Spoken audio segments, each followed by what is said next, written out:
Hello, everyone, and thank you for joining The Brain 202, Editing and Evolving Your Brain.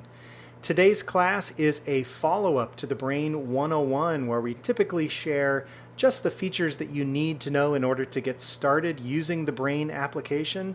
Today we go into some more in-depth features, how to modify groups of thoughts and add additional content to those thoughts to better understand what's happening in your digital brain.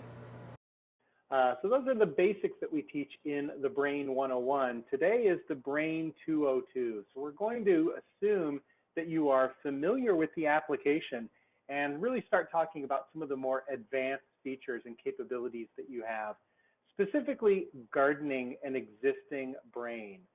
Those of us that have been using the Brain for many years now, possibly many decades, it comes time every now and then to go in and do a little bit of editing or gardening, as we like to say.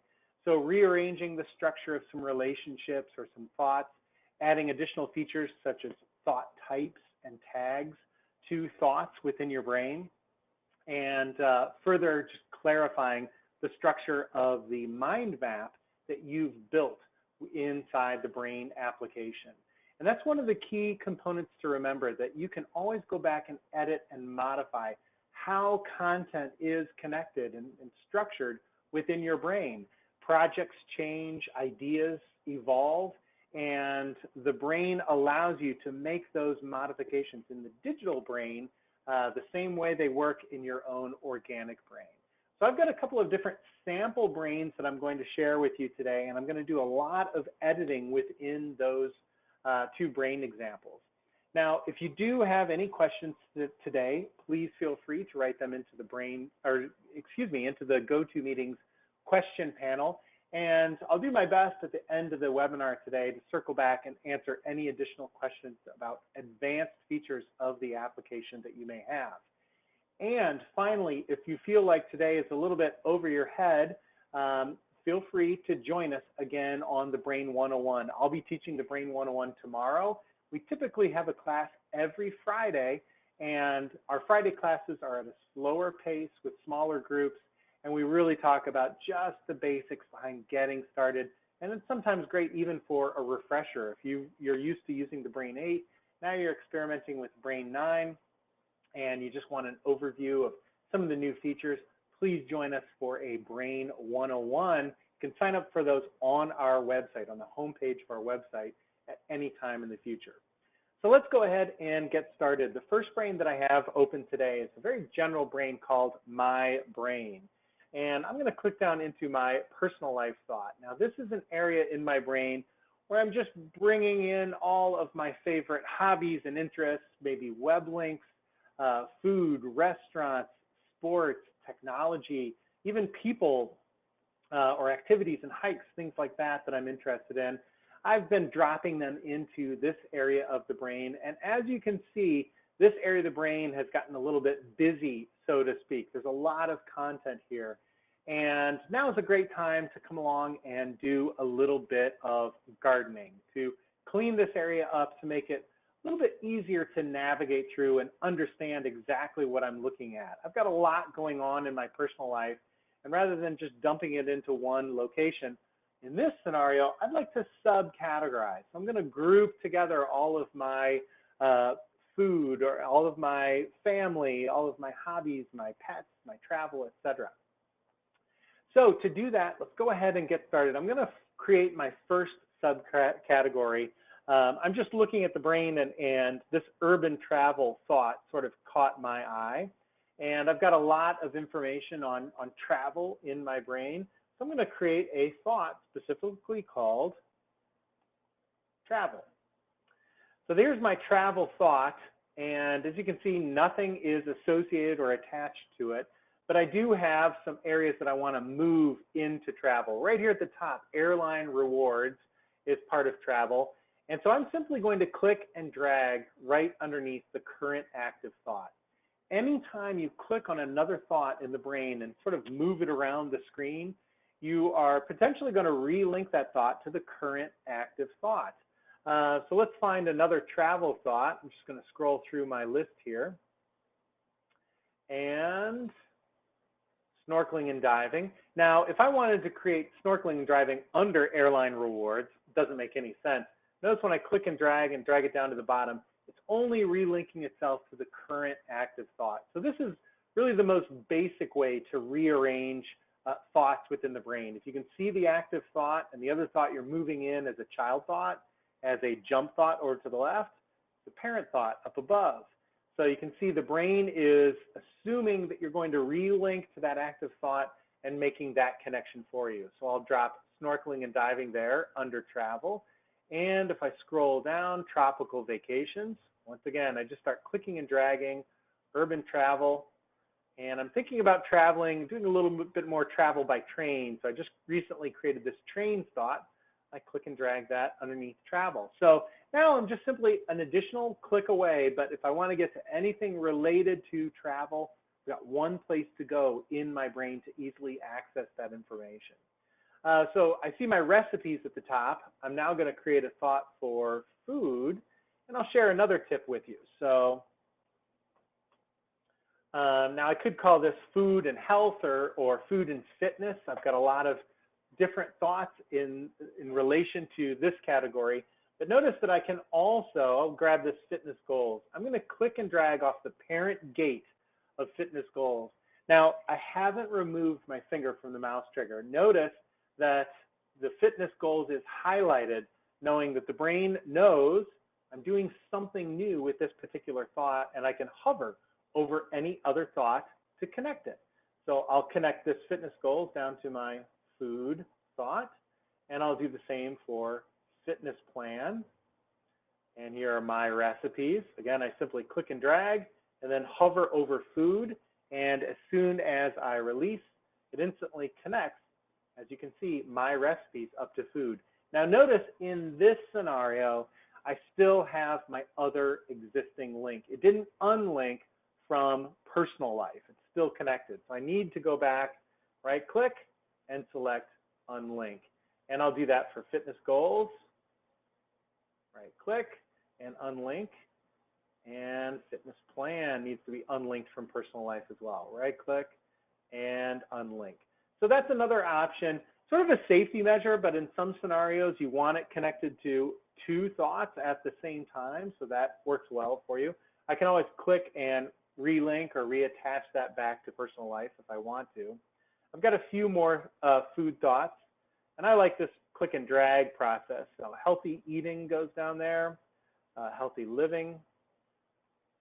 And let me just scroll through my list really quickly. And of course, if I miss anything, I can come back and revisit that at any time. So here is another option for you. I'm going to create a new thought for my hobbies.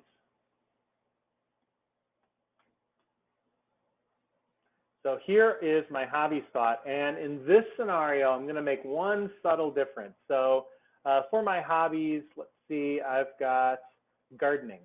And I'm going to click and drag gardening down to hobbies, just as I did earlier. But in this scenario, before I release the mouse trigger, I'm actually going to click and hold on, or press and hold on Shift. And what Shift does is it creates an exclusive parent.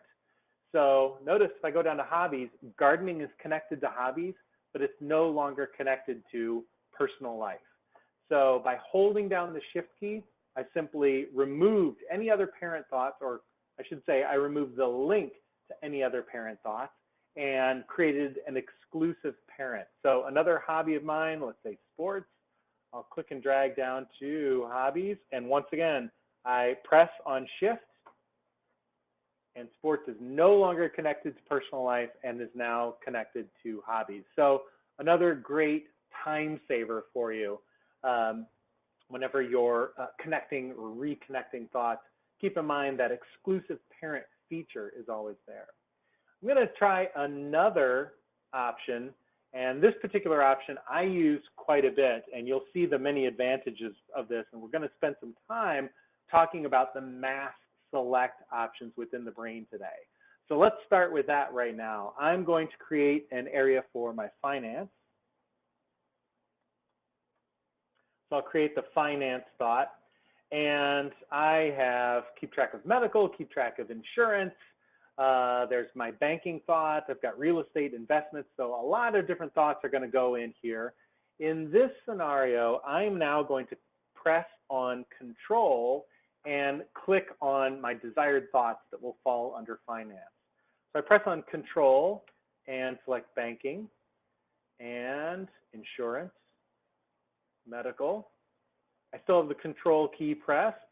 I'll scroll down, make the thoughts a little bit smaller there. Retirement planning, upcoming expenses and bills, and trip plans. That's going to go under vacation, actually. I think that's good for now. There's real estate. So again, I click on Control and press on real estate. So I am on a Windows machine. So I'm pressing on Control to add thoughts into the selection box. If you are using a Mac, that is a command click to add thoughts into the selection box. And this is our mass select feature within the Brain application. There's a lot that I can do from here, and I'll be revisiting this quite often, but always remember I'm control clicking on thoughts. Now, I can also control click on a gate. I won't do that now because then I'll have to reselect all of these thoughts again, but I'll do that in just a moment. But you can control click on individual thoughts, on gates, and you can even, I'm going to press on Control and drag a square. So I can add groups of thoughts that am visualizing on the screen. And I can also control click once again to remove thoughts from the selection box. I can even control click over here on real estate, removes real estate from the selection box. I control click to re-add it. So control click on a Windows machine, command click on a Mac. Now that I have this selection created, I can right click over on the selection box and notice all the different options that I have. Let's review these very quickly, and then I'll start actually selecting some of them. First are all of the copy options. So I can copy these thoughts from Brain A and paste them into Brain B. If I'm creating a massive brain with all of my digital information, whether it's personal finance or work and career related, retirement, whatever the case may be, I've got it all in one brain. And suddenly my boss sees my brain and says, hey, this is great. Can you send me a copy of this? Because this is a nice outline of the project we're working on together. Well, remember, I said it has all my personal finance, retirement information, everything is in there, hobbies, interests, things that I'm doing with my wife and kids, etc. So that's not something I'm going to share with my work colleagues. So I can copy a group of thoughts in the selection box from a large brain and paste them into a small sample brain to create a smaller subset of that information. It's a really, really great feature, a more advanced feature of the brain, but fantastically powerful. I can also copy as an outline, either a regular outline or an outline with notes. This is really great if you've mapped out a project in the brain, but now you need to turn that in as a paper or a document for others to review. An outline of a brain structure that you've created is a fantastic tool. I can set thought types and tags. I'll be doing that today as well. And in this scenario, I'm going to link them in one area and then unlink them from another. So I'm going to select now link selection as children of finance. I can make them all apparent, all jump thoughts in this case. Those are all going to be children of finance. So 6 thoughts, very quickly I've selected them, moved them over, and they're now child thoughts appearing underneath the subcategory finance. Now I'll click on personal life. I haven't closed my selection box. I right click again in the selection box and I unlink selection. This means you're unlinking it from the current active thought, not losing any of the other links, child, jump thoughts, or other parents. I'm unlinking them from the current active thought, which is personal life. So I unlink, and now I can close this box, and if I go down into my finance area, I can see that's where I'll be accessing all of my financial information in my brain. So another option I have is to create a jump thought. So under my personal life, I'm going to have a jump thought to all of my friends and family. So separating sort of the people from the activities and hobbies and interests. I could even call this people, and then underneath people, connect to family and friends. Let's do it that way. So people, and under people, I'll have subcategories for family, friends. I could create work people, distant relatives, neighbors, whatever the case may be. I'll start with this. So I've got a couple of subcategories there. Let me make the brain a little bit larger now. I resized that earlier so you can see my full list. So back over to personal life. And notice I always point this out on the Brain 101, but I like pointing it out on 202 as well. Let's go to dad, for example. I don't have to be able to see the other thought that I'm linking to in the structure of the Plex.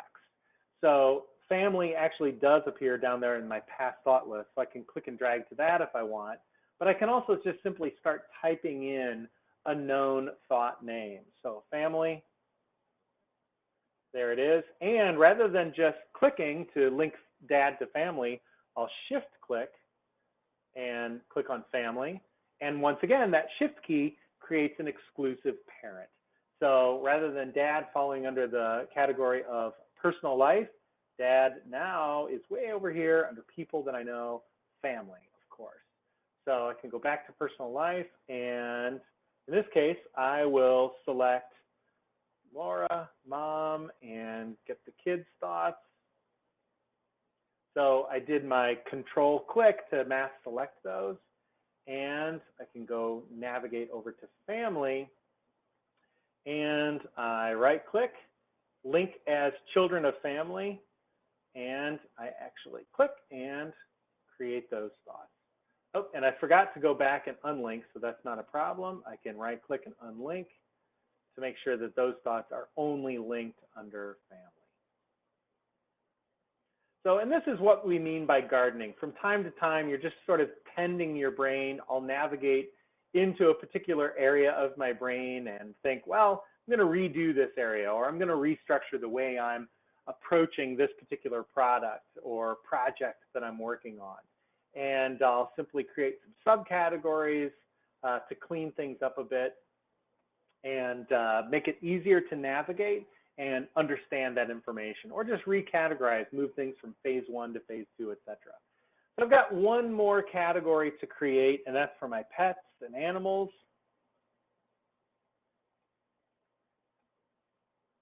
And animals and pets, I'll start linking up pet sitters, and thought I had a few. So I'm now really going to speed things up a bit. I've taken my time so far, but now I just want to sort of get the project done and get things cleaned up. I see some other thoughts that belong in other categories. So I'm going to go over to travel and move in my upcoming trip plans. I'm going to jump back to food and move in restaurants. Home renovations, I need an area for my home. Hobbies, that's where art and culture will go, and technology as well as music. And what I'm reading now.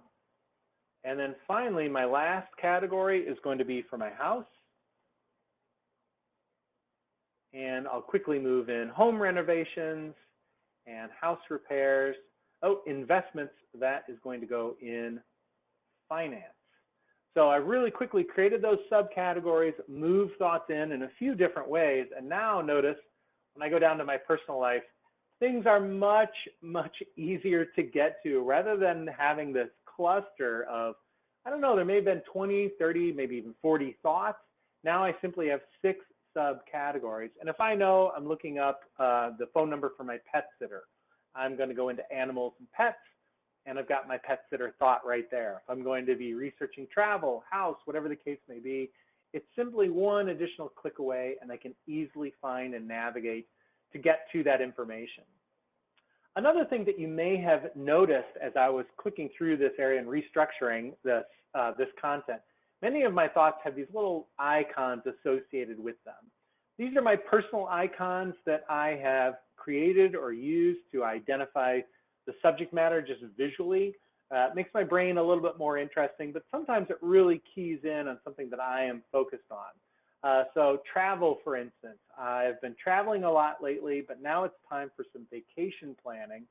So I'm going to be visiting this thought quite often. This is a fun thought for me, a little more fun and interesting maybe than finance or house repairs. So I want to make this thought stand out. So I'm going to click to open up the thought properties for this particular thought. Again, here I'm going to be visiting this area, thought properties, in just a bit to start utilizing thought types and thought tags as well. But for now, I just want to give some visual identity to this particular thought. Now, I can change the color. So for travel, I want that to appear maybe in, let's make it something sunshiny, so bright yellow. That doesn't show up so well on the white background, so we'll give it a blue background. That looks nice. And we'll give this an icon as well. So I'm going to click on the little plus tab to select the thought icon. Now I have my own customized icon library. You can customize your own, use the Brains directory, but create additional directories with icons that you like. They're not ICO or icon files. These are actually pings, PNG files. And if you'd like to know more information about how to update your icons or the preferred file type for icons and simply the process, step 1, step 2, step 3, to adding your own customized icons, send a note into support@thebrain.com. We're happy to help you out with that. So really quickly, I'm going to select something, travel. This is going to have something interesting for my travel thought. And let's just put a picture of the Coliseum, or maybe something a little sunnier, a hotel, something a little more colorful. And so there I've just identified my travel thought with a little H hotel picture that appears. Very simple, very easy, but it draws my attention to that particular thought.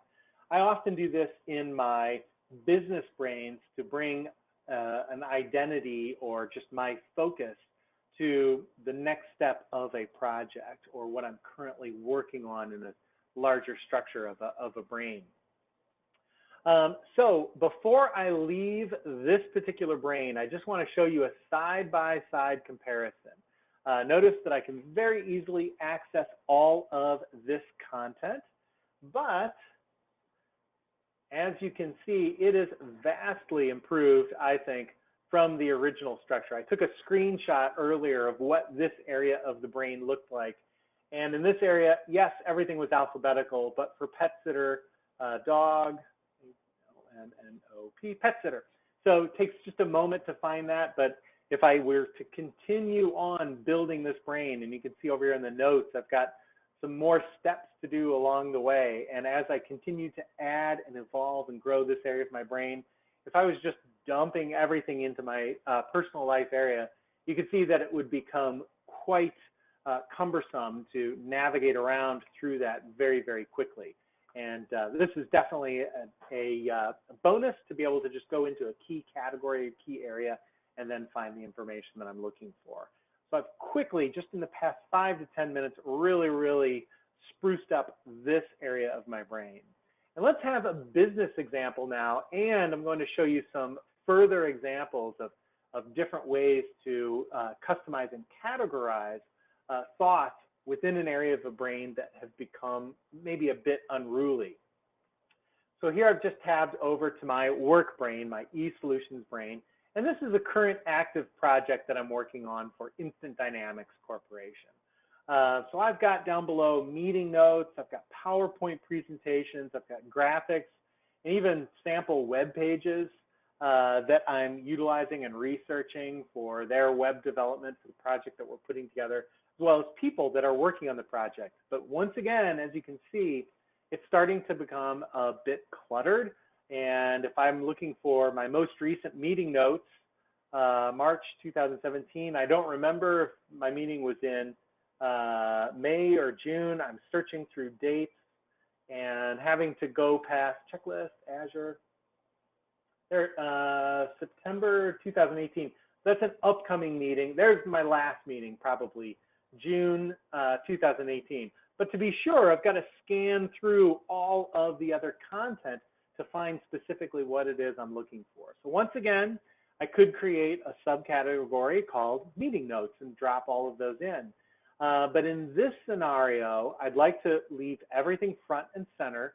So I've got all of my data right in front of me for this specific project for my customer, but I want to clarify which ones are meeting notes, which ones are research documents or sample web pages that I'm going to be using for my client.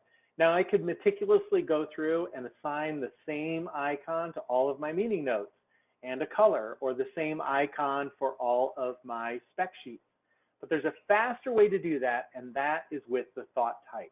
Now, the thought type is already in play here in this area of my brain. You can see when I mouse over reach out, it tells me that this is an active project. And I see the sibling thoughts up above, all together now, and see the world. Those are also active projects for Instant Dynamics, one of my VIP clients. So those are identified as a thought type. And my little puzzle piece that I can see there is identifying those active projects. Plus, when I mouse over, it tells me it's an active project. And here again are all of the managers that are working on this account: Steve, Jana, Donna, and Alex. Once again, they're color-coded. I've got an icon associated so I can visually see that they are all of my managers.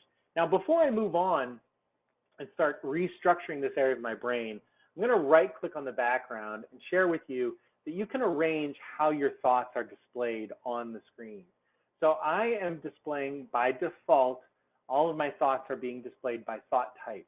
So that means the brain will group together similar thought types to display together. That's why all of my managers working on this project for this account are all grouped together and easy to find. They're not dispersed throughout all of the different content and thoughts that I have as child thoughts in this area.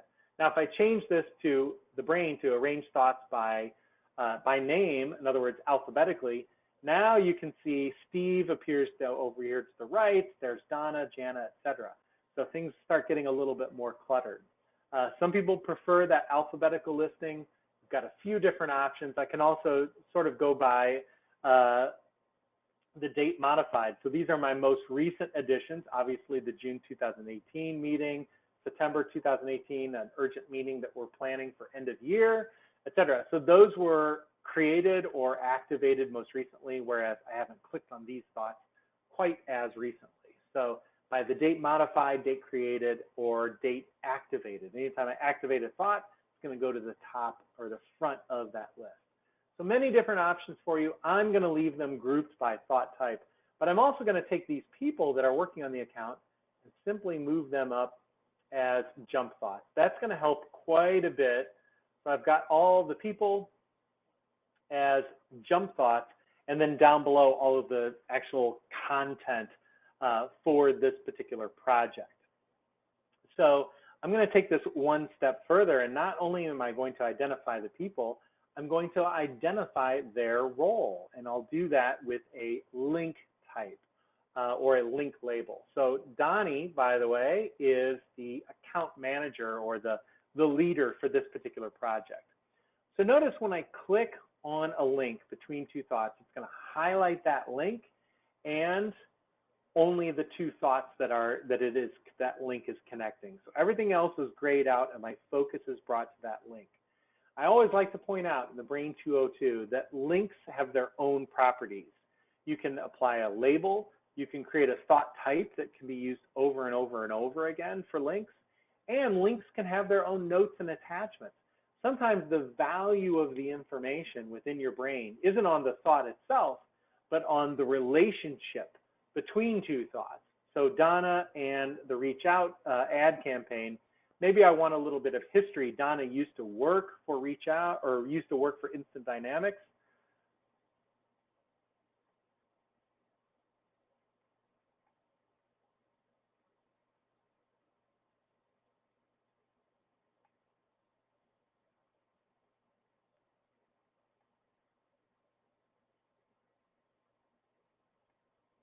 So just a little personal note on why I've assigned Donna as the team leader for this project.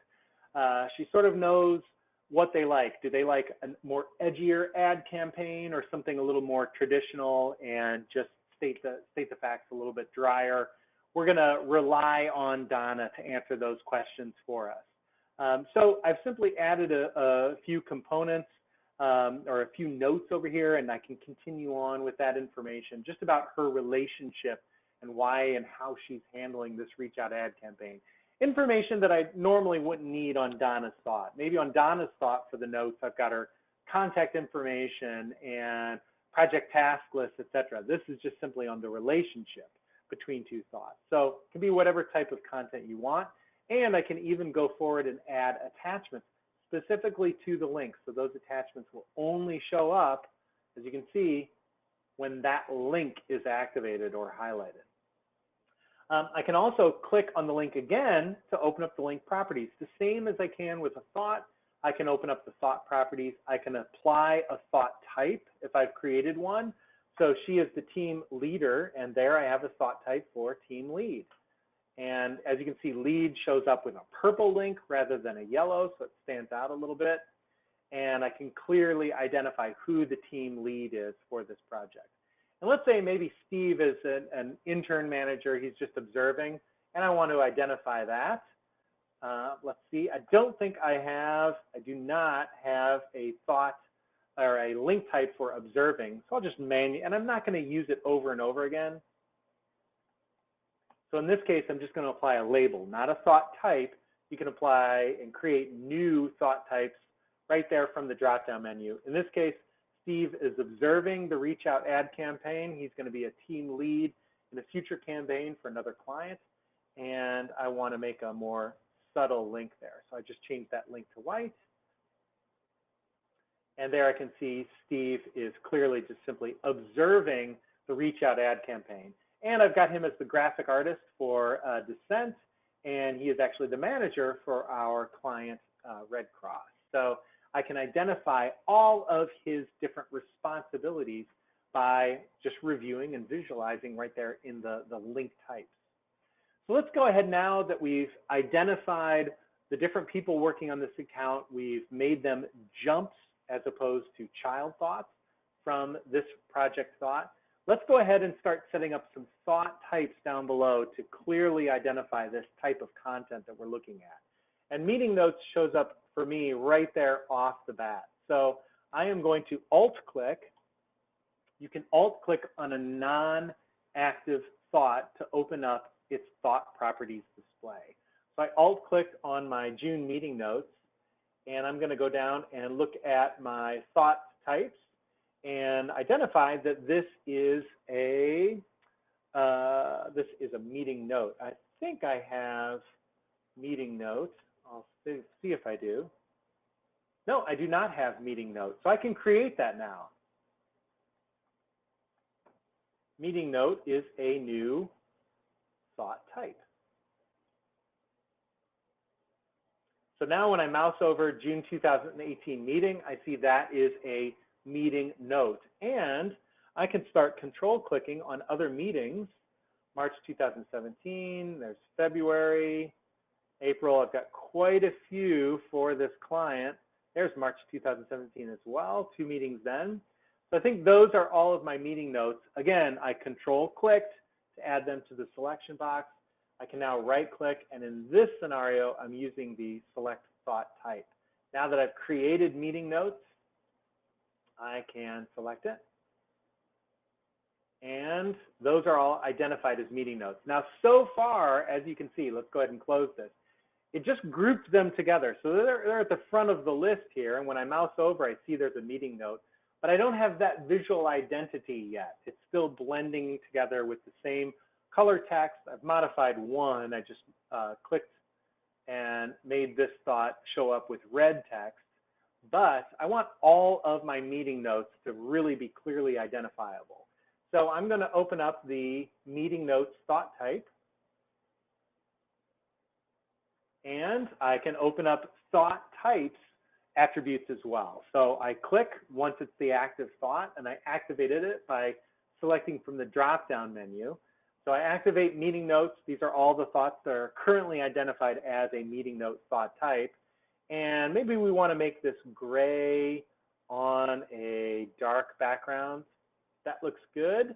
And we'll select the stock icon. For now, I'll go into business.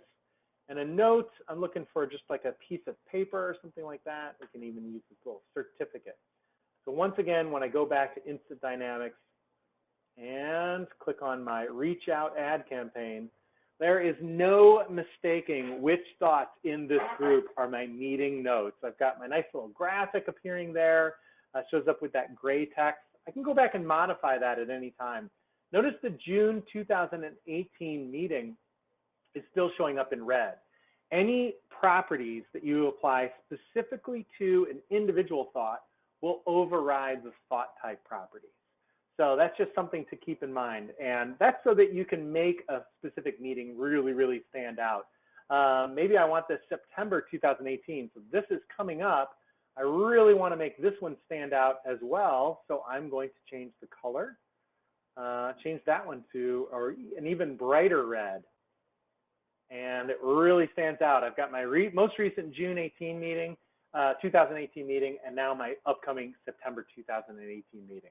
So clearly identifiable there in this larger group. And let's do that for just a few more categories. So winning edge, I have some ad campaigns. So once again, I'm going to control click. The winning edge is an ad campaign.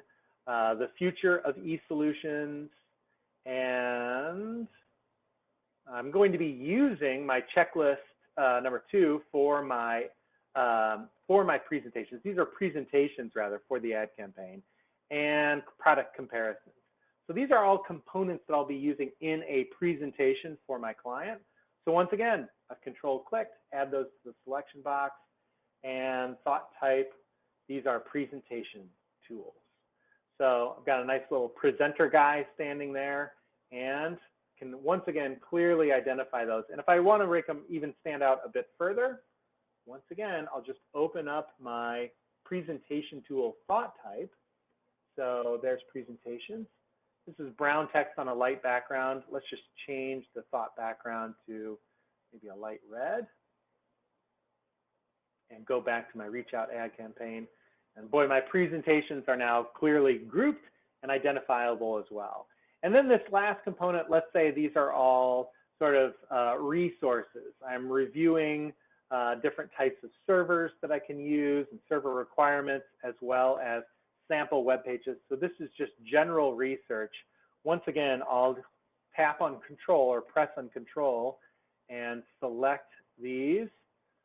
I haven't decided what to do with my, service logs falls under the other category there. So this will be nice to identify this grouping of thoughts as my sort of my spec sheets for this project. So thought type, and I don't have spec sheets, so I'll create a new thought type called spec sheet or research. And once again, modify what a spec sheet looks like. I don't have anything yet with a purple background, so I'll just give those a purple background. And oops, an icon. So spec sheets, we'll just use a pen for now, just something really simple. And back to my reach out ad campaign. So here again, my thoughts are fairly identifiable. So I've got all of my meeting notes, my presentations, my spec sheets. My spec sheets sort of look the same background-wise as my presentations. I mean, it's very subtle, but it's blending in. So at any time, you can make a universal change to all thoughts of a particular type. I can go back to my thought type list, and I'll go down to my spec sheets. That purple color is not working for me, so I'm simply going to change that to a real light blue. And it's a universal change. It'll change all thoughts throughout the brain with that particular thought type to the new identifiable background. So that looks much better. It works for me. And it simply groups all of those thoughts together. So I can quickly get to a research or spec sheet thought. I can quickly get to a meeting note. And once again, I also took a screenshot of this prior to modifying this area of my brain. And on the left, finding a meeting note, I had to pretty much read the name of every thought before I found what I was looking for. And if I start over on the left and work right, or start left, work right and work left, whichever, might take a little while as this project evolves to find that specific meeting note. And here I can just very, very quickly find all of the meeting notes for this particular ad campaign. And more importantly, let's say I've got an ad campaign, another ad campaign, this one for the same company in this scenario, but we've got a meeting on July 2018. And as I'm creating a thought in a different area of my brain, I can set the thought type. So this is a meeting note. And I can even go to another client. So Brown Dog Entertainment, we're just starting off with this client. We've got our kickoff meeting. And the thought type is meeting note. So now, as I'm reviewing all of my customers, let's just go to my customer area. Maybe the marketing director walks into my office and says, let's review all of our recent meetings we've had with clients, see if we've missed anyone, and schedule some new meetings just to touch base. Great, I need to find in this very large brain, could be plus or minus 2,000 or 3,000 thoughts, all customers that I have had a meeting with. Luckily, I keep track of all my meetings with a meeting note thought in my brain, and I identify those with thought types. Now, of course, I've just created this thought type, but you can see the benefit if I click to view all of my existing thought types, and I'm just specifically looking for all of my meeting notes. So I can even filter this view by date activated. So right-click, arrange thoughts by date activated. These are the most recent meetings that I've had within my brain. So within a matter of seconds, I can find all the customers that I've recently met with. And there's ways to review this content in, let me jump back into Instant Dynamics and change my view once again back to arrange thoughts by thought type. I can also go into my reports as well. The reports is a great way to find and review content within your brain. So once again, now I don't have as many brain thoughts in this brain as I originally thought. You can see 1,113 thoughts in this brain, but I can say, all right, show me all of my thoughts by thought type or tag. Which thought type? I want to see all of my meeting note thoughts. And you can have a sort of a collage of different features that you're searching through. I'm looking for meeting note thoughts as well as, we'll say, manager thoughts or account lead thoughts that have been modified. So we'll say access, yes, time, have been modified within, we'll just say the past 2 weeks. And you can see there's only a few. These are the only thoughts that I have, and it's because I modified their thought type that have been modified, again, within the past week. Meeting notes and account leads, I've not modified any account leads within the past, actually like 2-week time frame. So there's really, really a lot that you can do to filter out thoughts in your reports of the brain to find that content as well. And then the final component that I wanted to share with you today, I see that we're coming up a little bit towards the end of the hour, and I did want to see if anyone had any additional questions. I do see a lot of questions. I won't be able to get to those all, but I'll get to as many as I can. But really quickly, I want to share with you that you can also create thought tags. And it's a very common question that we receive. When do I create a thought tag versus a thought type? And there's really no right or wrong answer. It's best to just understand what the capabilities are of a thought tag versus a thought type and decide what works best for your environment. So a thought tag, actually, you can apply multiple thought tags to a single thought. And I'm looking here at one particular thought, the future of e-solutions. Now, this is a presentation that we're going to be presenting to the Reach Out ad campaign group. But I can see when I mouse over, this is specifically about the company in Los Angeles. It's currently a presentation that's under review, and I need to talk to Randy. So you can see when I mouse over, all of my thought tags expand, so I can see the full grouping of thought tags. In Los Angeles, it's up for review and talk to Randy. And once again, adding a thought tag, let's go to another thought here. I'm just going to grab Composition Studios. And let's say under Composition Studios, I have a new contract and all of my contacts. So I'm keeping track of a couple of different things here at Composition Studios. So let's say this is an action item. I need to sign, here I don't have a contract yet, but I need to sign a contract in the near future. Great. There's a couple of things that I want to do to this thought. First, it's an action item. So I want the brain to remind me, and there's several different ways the brain can remind you about upcoming events or responsibilities. And applying these attributes are one of the more advanced features and a way to really take your usage of the brain application to the next level. So the first is simply by applying a thought tag. So I'm going to tap on the thought and click on thought tags. Here's my list of all existing thought tags that I've created. I can add new tags at any time.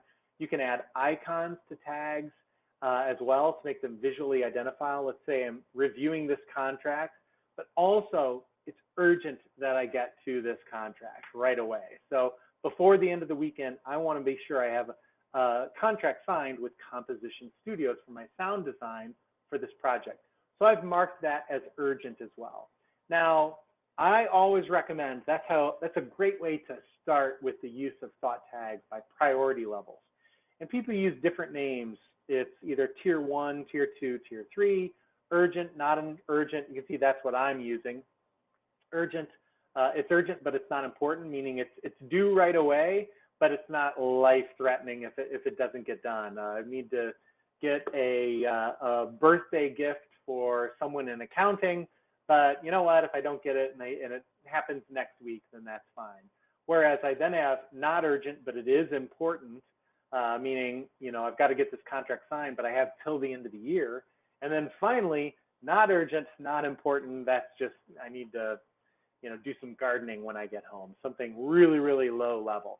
So there's many different ways you can classify urgency levels in your life, in your brain. That's a great way to start using tags. And by applying these tags, what I do from time to time, specifically every Monday morning, I'll open my personal business brain and find out what did I leave marked as urgent. In other words, when I left on Friday, I sort of go through a checklist and say, all right, these are the things I'm going to do on Monday. Make a phone call, send an email, do some research, do some testing, some editing, whatever the case may be. But I simply open my brain and I say, all right, brain, show me all of my urgent and important tasks.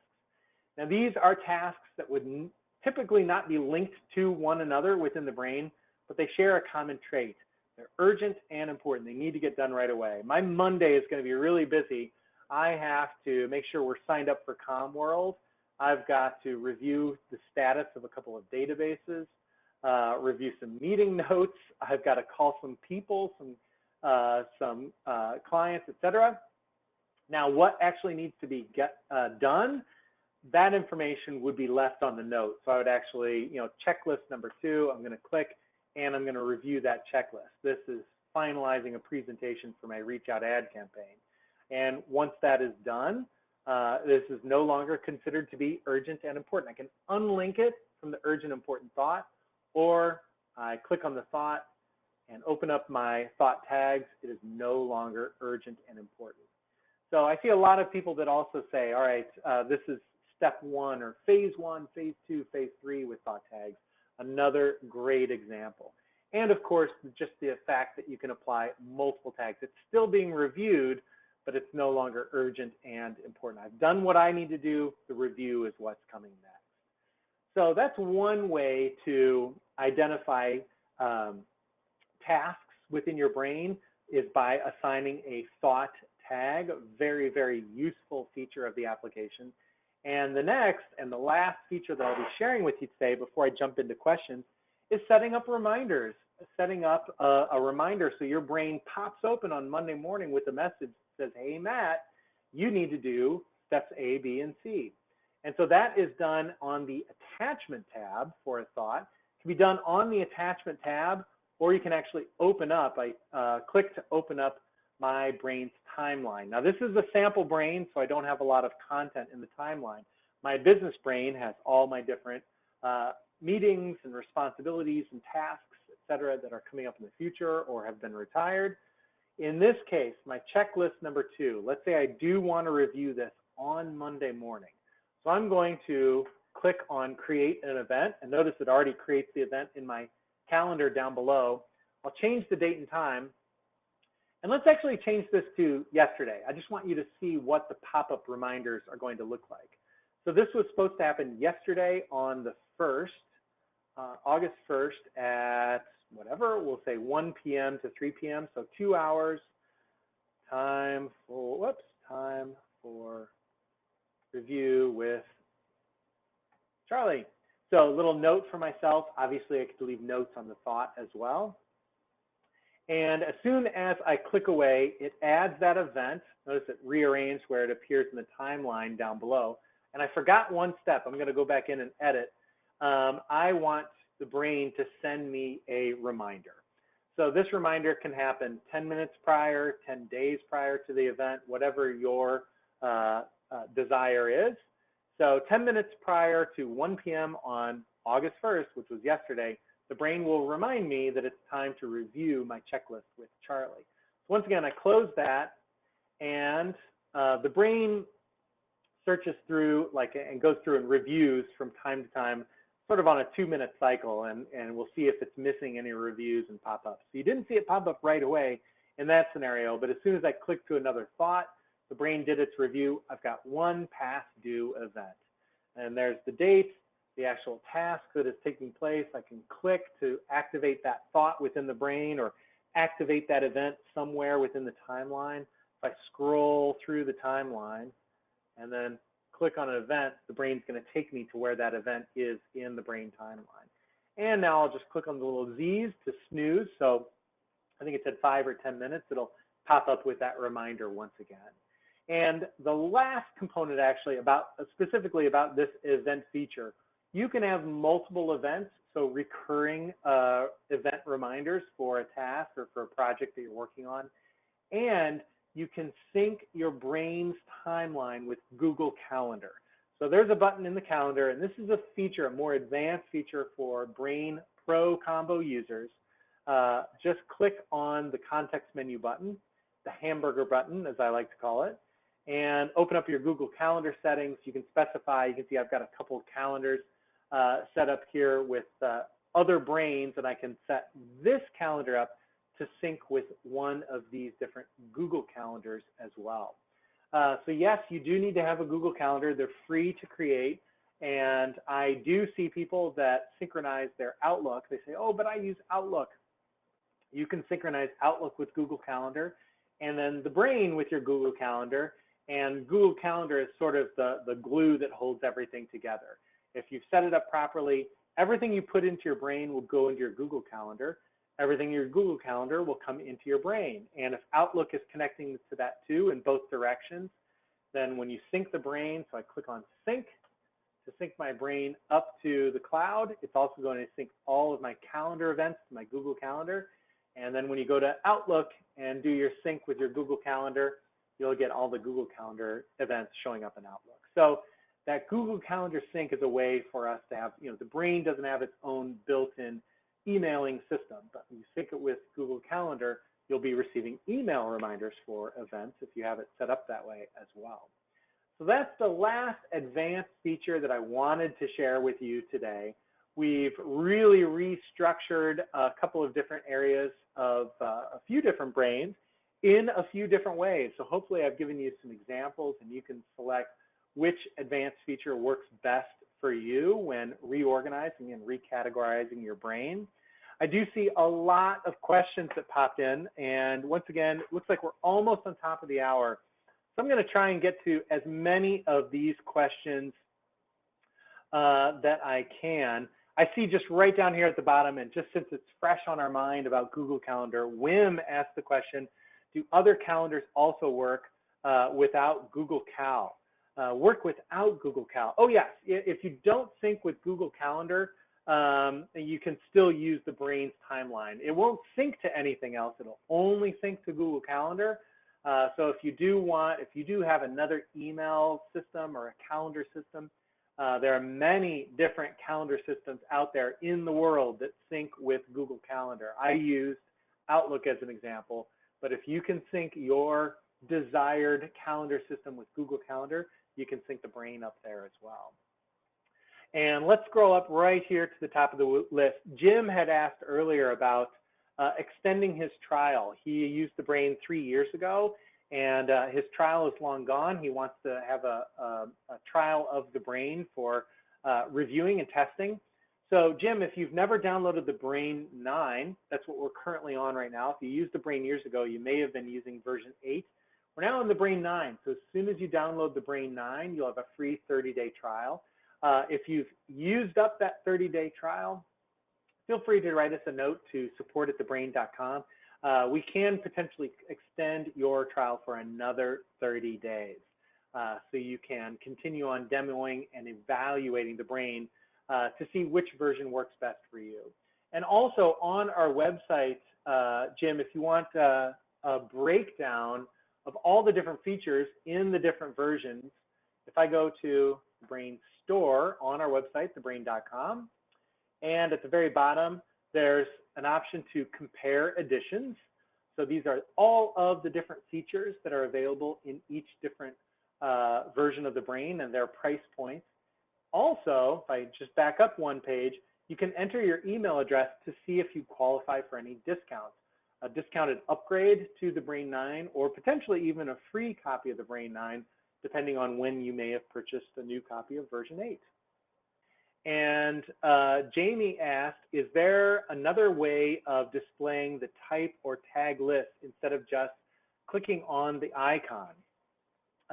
So I believe Jamie is referring here to the icon in the drop-down menu.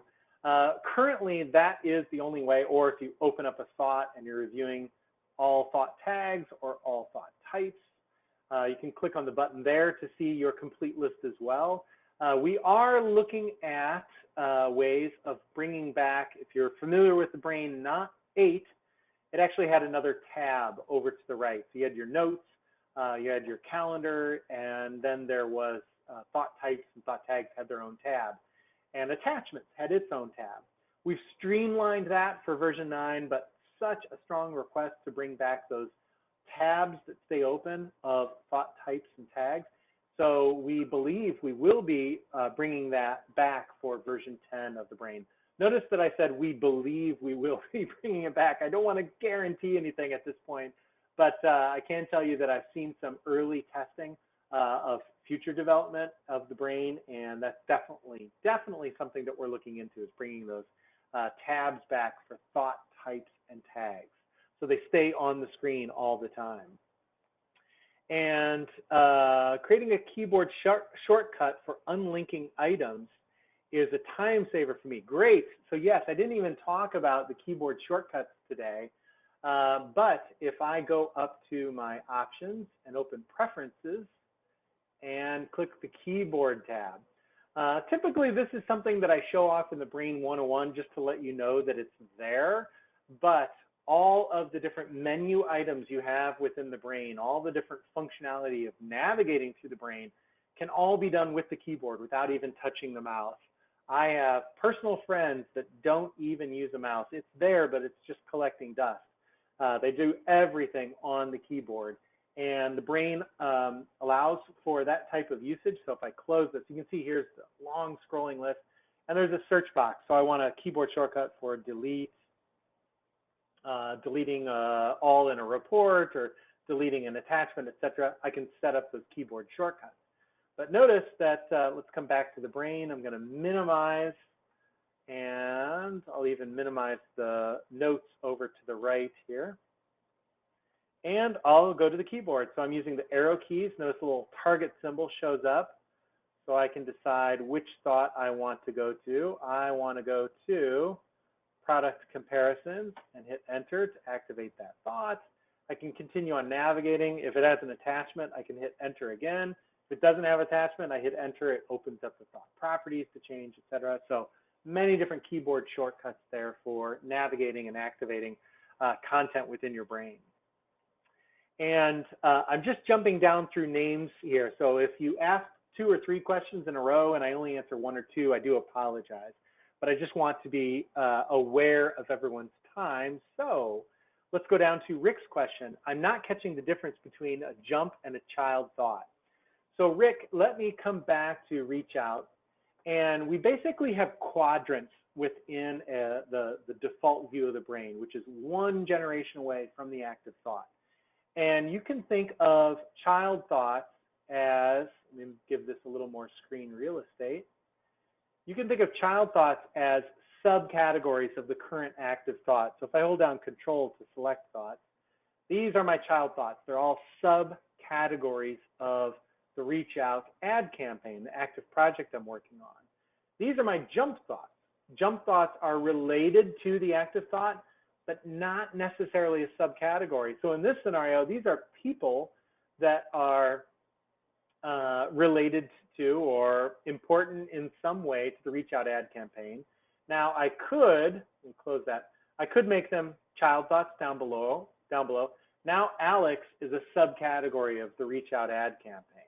If I place him up above, he's the parent of reach out ad campaign. He doesn't own reach out ad campaign, but he is actively working. He's assisting with Donna on this project. So I like having him linked as a jump thought. It's a personal choice. It really, really is.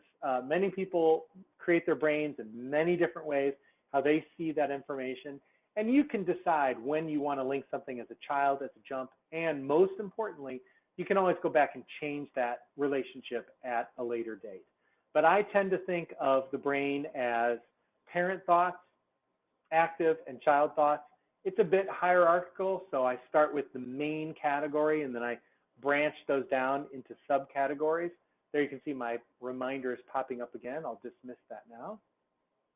And jump thoughts are where you can really break away from that hierarchical structure. It's something that's related, but not necessarily, again, a subcategory. And also, I didn't even get a chance to talk today about the many different views that we have. So I can go into mind map view that changes the structure of everything. Now jump thoughts actually, as you can see, are down below. Child thoughts are branched out over to the left. And if I hover over a thought, I can expand that thought. So I can see thoughts additional or even collapse. So I don't see a particular attachment on a thought. So let's activate instant dynamics. I right click, and I'll activate that thought. And expanded view or oops, I clicked on sync. Let's just make that a little smaller. The mind map view and the outline view are ways to get the big picture of a project that you're working on. And I can even expand an entire brain if you've got the screen real estate in this particular view, in mind map view. You can look at the big picture of all of your information. So one of the different views that are available for you, but in this scenario, as you can see, jump thoughts are now appearing in a different location. So I don't always think of jump thoughts as something to the side or below. I stay away from that terminology and I just say subcategories and related to the active thought, things of that nature. And Wim had asked about thought types alphabetically displayed. Thought types, you'll notice, are alphabetical, but you can actually create subtypes as well. So notice there's an indent. I've got 3 different types of temps that work at eSolutions. There's a school temp, a spell checker, and a tier 1. Let's create a tier 2 temp. So tier 2. So maybe they have additional or more restricted security levels, what have you. So I'll create this thought type. Oops, let me actually create it. Let me create a person. I'll go back into the normal view. And let's say under the reach out ad campaign, I've got one more person.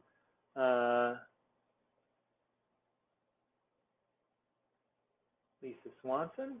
And her thought type is she's a tier 2 temp.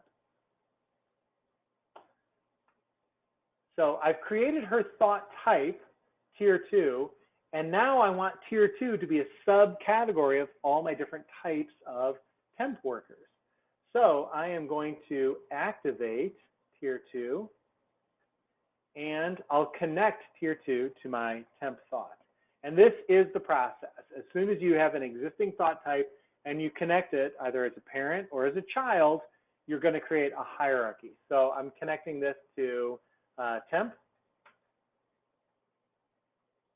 And now notice in my list of thought types, under temp, I've got school temp, spell checker, tier 1, and tier 2. Many different types of temp appearing within the brain. And tier 2 inherited the qualities of the temp thought type. I can modify that a little further just to make it stand out. So tier 2, I want to give that maybe a lighter gray background.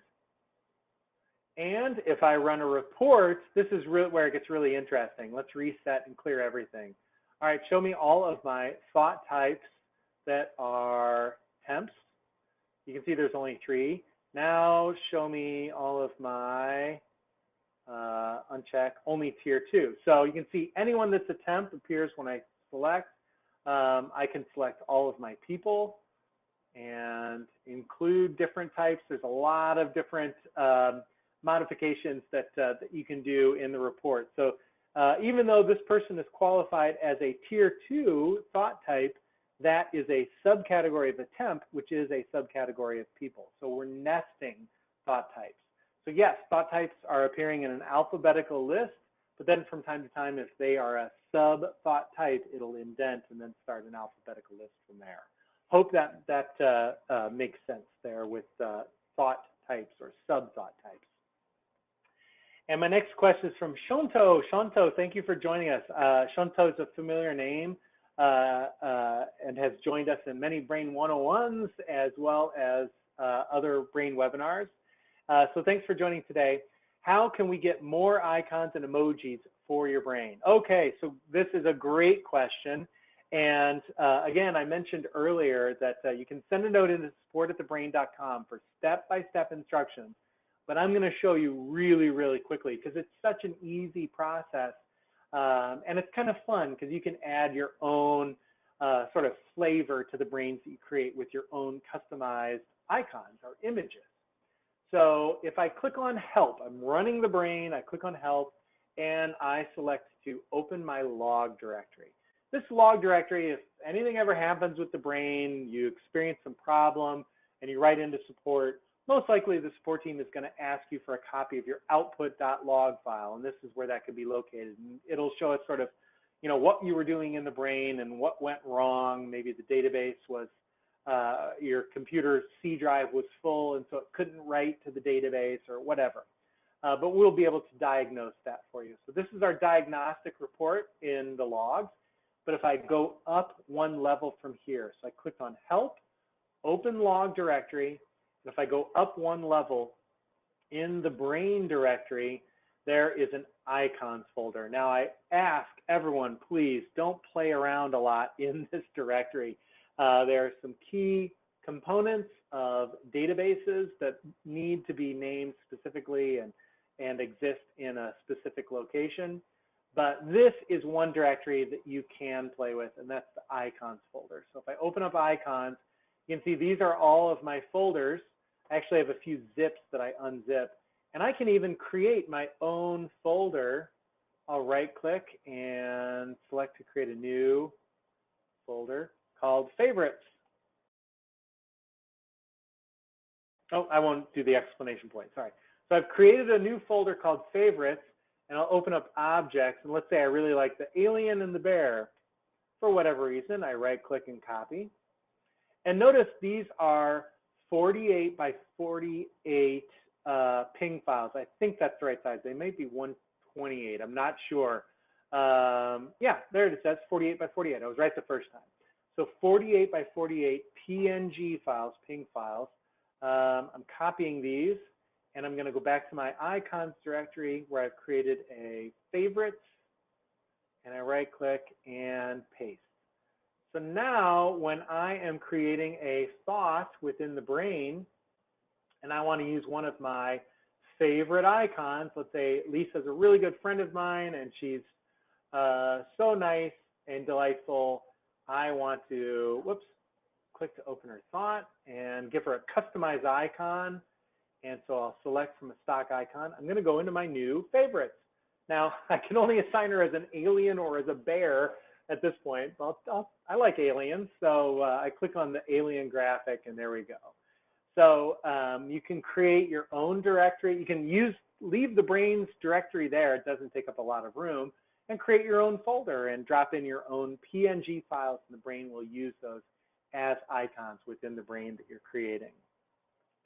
And I see some folks are dropping off since we're just at the top of the hour. I'm going to answer 2 more questions, and we'll call it a day at that. And here's a new question asker, Harry. I haven't had any questions from Harry yet. And Harry asked, does the Brain 9 offer default types and or tags that would be used in SysML, system modeling language? So the only default types and tags that we have, I'm not sure if we have anything that applies to system modeling language, but I will share this with you, Harry. If you visit, I'm going to open up the Brain website, and if you go to the Learn area and click on Applications, you can also go directly to thebrain.com/apps, APPS. These are hour-long videos of us demoing a brain for a specific purpose. So IT management and engineering, or something more recreational like vacation or self-learning and education, vacation planning, inspirational ideas, etc. So getting things done, the very popular GTD methodology of staying active in our busy lifestyles. So you can watch a video on that specific topic, and then you can download a sample brain zip. And many of these brain zips, the brain zip is the actual brain that we use in our demo, and many of them have pre-existing thought types and tags. So today, the very first brain that I opened, it was called My Brain. There were some slight modifications in there, but that is this demo brain that we have right here on the landing page of the apps directory. So let me open this one back up. I'm going to click on one brain for it all, and I'll display my thought types list. So all of these thought types are appearing in this brain, and thought tags, I don't have many, but they're already built into this brain. So as soon as I extracted this brain, and I did that by downloading the brain zip from the apps page and then opening the brain application and just clicking on File, Import, and I imported an existing brain zip. So import that brain zip and all the thought types and tags are there. So take a look at our apps page, and if you're specifically keyed in on company operations, client management, maybe for you, Harry, you might want to take a look at the IT management and engineering brain examples. And there are specifically some different thought types and tags built with that focus in mind. And of course, you can always open that brain up and edit the thought types and tags, or copying them from that sample brain into the brain that you've already created, et cetera, whatever really works best for you. And so one last question, I see another new name, Lisa. And Lisa asks, is it possible to assign tags when you are creating a thought? I can't get it to work on my MacBook Pro. So Lisa, I may have gone over this really, really quickly, but as you're creating a new thought, let's say I have a new category for woodworking. Notice that I've got my thought types appearing here down below, so I can click to assign the thought type. And I did this by simply opening up that little drop down. And so most likely I have a feeling, Lisa, this is probably what you're seeing, your thought types and tags. Oh no, they're not there, but you can click on that little drop down button to access thought types and tags and apply those. Now, thought types and tags are a feature of, let me go back into the brain. I'm going to go to our store page and click on the page Compare Editions. So thought types and tags, as you can see, tags, thought types, those are pro features in the Brain 9. So if you're running the free version of the Brain 9, you would need to advance either to a pro license, or pro service, or what have you, to have the ability to create and assign thought types and tags. Now, if you, during your free pro trial, you created some thought types and tags, you're not going to be prevented from using those. Those still should appear within your brain. So you can manually link them to existing thought types and tags within your brain, but you won't be able to create new ones unless you upgrade. So that is a more advanced feature of a pro licensed version of the brain. And just because I see the same number of people still on, I'm going to go ahead and just scroll down and find one more question. Here's Todd. I noticed that Todd was actually our first person to join the meeting today. So we'll come full circle and answer Todd's question, which is there an easy way to import all my contacts from Outlook into a contacts brain? So that's a great question. And Todd, we can't import them all at once, but they certainly can be brought into the brain. In fact, I think I only have a sample version of Outlook. I do have it. That's probably going to open up on my other monitors. I think it's opening. There it is. And if I go to my contacts, so I don't use Outlook. I use the brain for absolutely everything. So here we are. So I've got my contacts. Yes, it's just a sample contact that I have there. So Todd, it would be a manual process, but you can certainly get them into the brain. Let's say Ted Smith is a fellow woodworker that I work with. So I want his contact here under woodworking. I'm trying to give myself a little screen real estate so I can see, there we go, the brain, my contacts, and the desktop. So it's quite simply a two-step process. And the same is true for emails as well. You cannot drag and drop directly into the brain, but I can, I'll click up here, drag and drop Ted Smith onto my desktop. There's his MSG file. And now drag and drop right into the brain. And so there's Ted Smith, and I can launch to open up Ted's contact. That opened up on my other monitor, but there he is. So two-step process for bringing those contacts into the brain. Personally, if I were to open up my personal brains, I do that from time to time in some web meetings, but all of my contact information, just as you see it here in my sample brain of eSolutions, if we go to, I'm gonna minimize, close, and open up my notes. So I just created Lisa, I just created Lisa, but here in the notes would be where her phone number is, etc. If I find another person, let me just click back through, someone that I may have clicked on. There's a good example. So Fred is a person, I've got his phone number, his email address, old phone numbers and email addresses down below, notes from meetings in the past, etc. So all kinds of different content goes there into that notes field.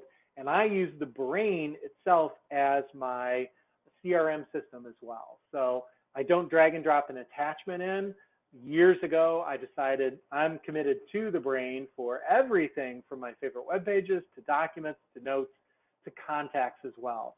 And so phone numbers, emails, all that information is in a note right there into the brain. So I can easily access it, overwrite it, because I notice it changes quite a bit.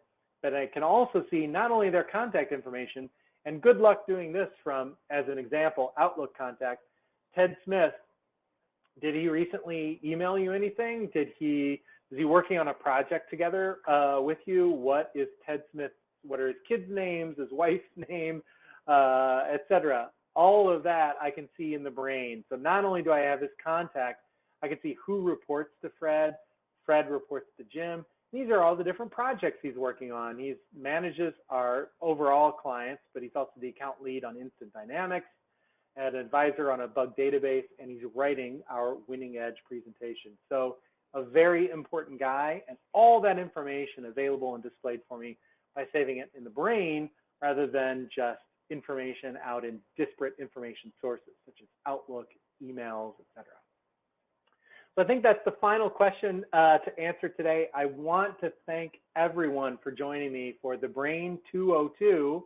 Once again, if the information I shared with you today was a little bit more advanced and you really want to slow things down and just talk about some of the different editing features of the notes, how we add file attachments and content and build a brain from scratch, please feel free to join my Brain 101 tomorrow. We hold them pretty much every Friday, and you can sign up at www.thebrain.com. The bottom of our homepage, there's always a sign up for the Brain 101 class. Also, those are smaller classes, and I will be able to answer all of the questions. So if I missed your questions today and you want to join for the Brain 202 or the Brain 101 tomorrow, or even sign in towards the end of the hour just to present your question and see me demo something, please feel free to do so. So we are recording today's demo as well. Look for an email with the recording coming out sometime tomorrow. And if you have any further questions at any time, please feel free to write to us at support@thebrain.com. We're happy to hear from you. Thanks again, everyone, for joining me. Have a great rest of your week. And as always, enjoy your brain. Thanks, everyone. Bye.